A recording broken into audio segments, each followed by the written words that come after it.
একজন মুসলিম কি ইসলাম বিরোধী শক্তি বা সংগঠনের সাথে যোগ দিতে পারে? কুরআন ও সহিহ হাদিসে এই বিষয়ে রয়েছে কঠোর নিষেধাজ্ঞা ও সতর্কবার্তা।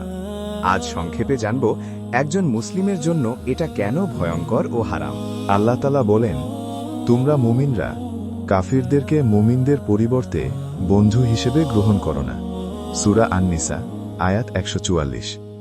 এখানে বন্ধু বলতে শুধু ব্যক্তিগত সম্পর্ক নয়, সমর্থন, আনুগত্য, সহযোগিতা ও সংগঠনে যোগদান সবই অন্তর্ভুক্ত। আল্লাহ বলেন, তুমি এমন কোনো সম্প্রদায় পাবে না যারা আল্লাহ ও আখিরাতে বিশ্বাস করে অথচ আল্লাহ ও রাসূলের বিরোধীদের সাথে বন্ধুত্ব করে। সূরা আল মুজাদিলা ৫৮-২২। আর তিনি আরও বলেন, পাপ ও সীমালঙ্ঘনের কাজে পরস্পর সহযোগিতা করো না। সূরা আল মাইদা ৫-২।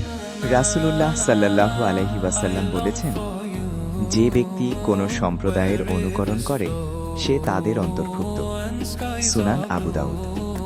যখন কেউ ইসলাম বিরোধী আদর্শ, লক্ষ্য ও সংগঠনে যোগ দেয় তখন সেটা হয় অনুকরণ ও আনুগত্য, যার পরিণতি ভয়ঙ্কর। ইমাম ইবনে তাইমিয়া রহমে বলেন, যে ব্যক্তি ইসলামের বিরুদ্ধে অবস্থানকারী শক্তিকে সাহায্য করে সে তাদের গুনাহের অংশীদার। অর্থ, সময়, প্রচারণা যে কোনো সহযোগিতায় এই নিষেধাজ্ঞার অন্তর্ভুক্ত।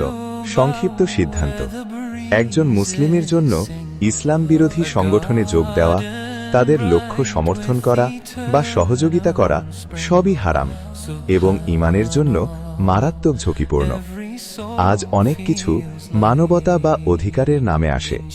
মুসলিমের দায়িত্ব কুরআন সুন্নাহ দিয়ে যাচাই করা এবং আলেমের পরামর্শ নেওয়া।